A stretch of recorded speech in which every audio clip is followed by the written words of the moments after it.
boycott. Last-minute preparations are underway for tomorrow's Wisconsin primary election. It'll also be a busy day in downtown Madison for those moving out of their apartments. Rose Schmidt has more on what the city clerk is preparing for and what you need to know before Election Day tomorrow. Rose?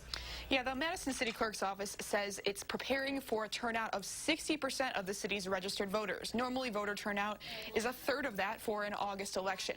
But one wild card in that, though, is how many people show up at the polls downtown. As usual, it's a last-minute frenzy on campus. We've been cleaning up our living room right now.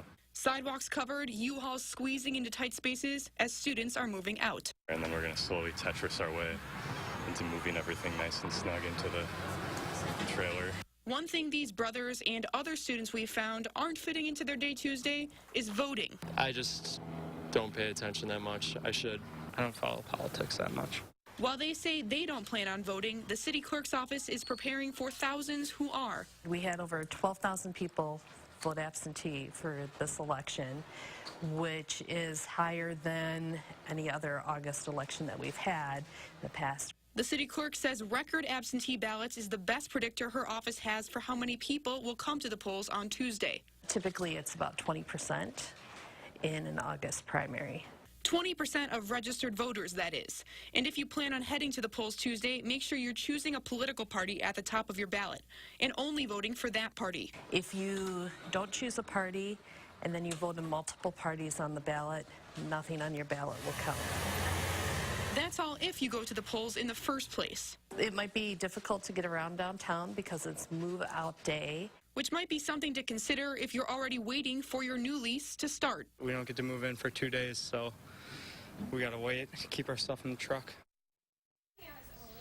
If you are moving out tomorrow, an important note, you should vote at the polling place for the address where you've lived within 10 days prior to tomorrow's election, not the polling place for your new address. The polls open tomorrow at 7 a.m., and if you're not currently registered to vote, you can do so at your polling place tomorrow. Big day tomorrow. Rose Schmidt from the newsroom. Rose, thank you. And tomorrow at the polls, you'll have to pick one party to vote for. On your ballot, you'll pick Republican or Democrat or third party. There are races for governor, 8 candidates on the Democratic side, 2 for Republicans, lieutenant governor, 2 Democratic candidates, and 1 for Republicans. And there are also races for state treasurer, secretary of state, attorney general, and U.S. Senate. We have much more information on all of the races tomorrow and the candidates on our website, channel3000.com. More than 2 dozen